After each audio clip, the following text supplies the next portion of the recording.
আজকে আমরা ঘুরতে বেরোচ্ছি, সো চলো তোমরাও আমাদের সাথে। আজকের ব্লগটা স্টার্ট করছি ইয়েস্টারডে থেকে। ইয়েস্টারডে আমরা চলে গেছিলাম দক্ষিণেশ্বরে পুজো দিতে, কারণ আজকে আমরা ঘুরতে বেরোবো। এই ঘুরতে যাওয়াটা কিন্তু একদিনে ঠিক হয়নি, অনেক মাস ধরে জল্পনা পরিকল্পনা করে ফাইনালি আমাদের ঘুরতে যাওয়াটা ঠিক হয়েছে। অ্যান্ড প্রায় 2 ইয়ার্স পরে আমরা কোনো লং ট্রিপে যাচ্ছি। আর আমাদের রাত্রে ট্রেন বলে রাত্রে খাবার জন্য মা রুটি অ্যান্ড চাউমিন বানিয়ে নিল। যেহেতু কাকিমণিরা আর আমরা একসাথে যাচ্ছি, তাই কাকিমণি চিকেন অ্যান্ড ডিম সেদ্ধ বানাবে।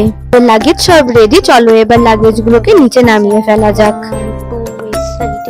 3, 4, 5, 6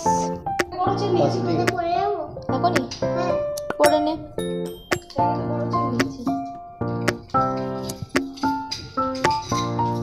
তানভি সবসময় উল্টো চশমা পরে না, এখন সোজা পড়লো। আমাদের যেহেতু শিয়ালদা থেকে ট্রেন, আমরা গাড়ি নিয়েই শিয়ালদায় যাচ্ছি অ্যান্ড জেঠু আমাদের ড্রপ করতে যাচ্ছে। আমরা ভেবেছিলাম শিয়ালদায় ট্রেনে করেই চলে যাব, বিকজ শিয়ালদা আমাদের বাড়ি থেকে কাছে। তো এত লাগেজ হয়েছে দেখি, আর তানভি ছোট বলে বাবা বললো যে গাড়ি করেই যাই। তারপর বড়রাও আমাদের ট্রেনে যেতে বারণ করেছিল, দিদুন জেঠু সবাই আমাদের সাজেস্ট করেছিল যাতে আমরা গাড়ি নিয়ে যাই। আর দেখো, তোমাদের সঙ্গে কথা বলতে বলতে পৌঁছে গেলাম শিয়ালদা স্টেশনে। জেঠু আমাদের শিয়ালদায় ড্রপ করে বাড়ি চলে গেল। আমরা এখন লাগেজ নিয়ে দাঁড়িয়ে আছি শিয়ালদায়, অ্যান্ড কাকিমণিরা ফোন করলো যে কাকিমণিরাও শিয়ালদায় নেমে গেছে। সো আমরা এখন একসাথে হয়ে গেছি। আমাদের ট্রেন দেবে 12 নম্বর প্ল্যাটফর্মে, অ্যান্ড আমরা এখন 12 নম্বর প্ল্যাটফর্মে এসে দাঁড়িয়ে আছি। আর এই দেখো আমাদের ট্রেন চলে এসেছে। আমাদের journey start Sealdah to Delhi. So চলো এবার ট্রেনে ওঠা যাক। এই দেখো আমরা ট্রেনে উঠে গেছি, অ্যান্ড লাগেজ টাগেজও সব ঠিক করে রাখা হয়ে গেছে। যেহেতু বাড়িতে খুব তাড়াতাড়ি ভাত খাওয়া হয়েছিল, সো ট্রেনে উঠেই তানভীর খুব জোরে খিদে পেয়ে গেছিল। তানভী ম্যাগি খেয়ে নিল, মা তানভীর জন্য বাড়ি থেকে ম্যাগি বানিয়ে নিয়ে এসেছিল।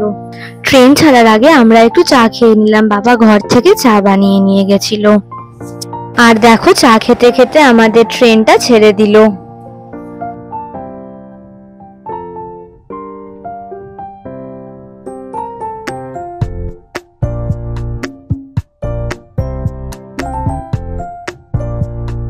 আমরা এখন সবাই মিলে বসে বসে একটু গল্প করছি। এন্ড আমাদের ট্রেন এখন দক্ষিণেশ্বর মন্দির ক্রস করলো। অনেকক্ষণ ঘর থেকে বেরোনো এন্ড তাড়াহুড়োতে বেশি খাওয়াও হয়নি, সো আমাদের সবারই খুব খিদে পেয়ে গেছে। এন্ড আমরা এখন চাউমিন খেয়ে নিলাম। সময় কাটছে না ট্রেনে, তাই মা কাকিমণি আর কাকা লুডো খেলে নিল। দেন আমি হানি দিদি একটু রিলস বানিয়ে নিলাম। তারপর আমি কিছুক্ষণ একটু স্টোরি বুকসও পড়ে নিলাম। আর তানভি তো তানভির মতো খেলছে। এন্ড এখন আমরা সবাই মিলে একটু গানের লড়াই খেলছি।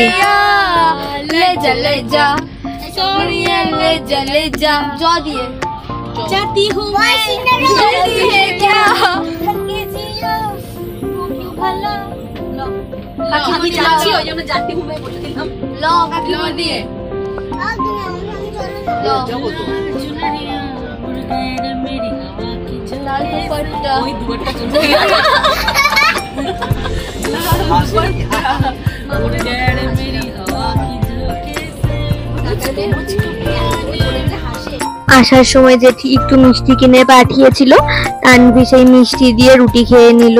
তারপর আমরা সবাই মিলে ডিনার করে নিলাম। আজকে ডিনারে ছিল চাউমিন, রুটি অ্যান্ড চিকেন কষা।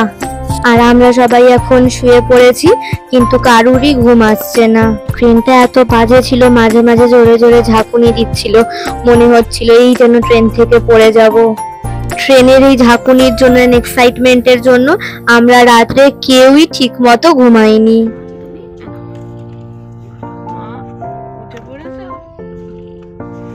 ঘুমিয়েছিল কখন? তো যাই হোক, ওইভাবে রাতটা কাটলো। এখন 8:30 বাজে আর তানভি ঘুম থেকে উঠে গেছে, আমরাও উঠে গেছি, বাট আমরা এখনো শুয়েই আছি। ক্লিপ ব্রেসলেট তানভি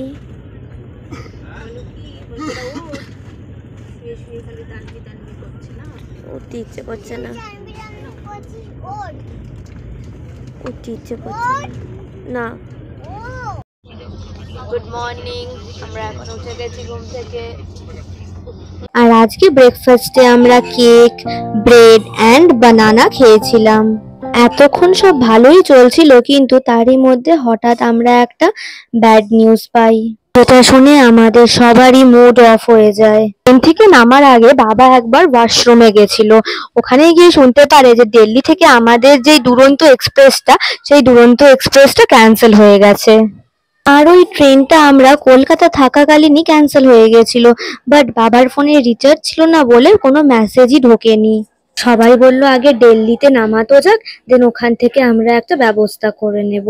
তো এই ভ্লগটা এখানেই এন্ড করছি, আর নেক্সট ভ্লগে তোমরা জানতে পারবে যে আমরা আদেও জায়গা মতো পৌঁছাতে পারলাম কিনা, বা আমরা কিসে করে গেলাম।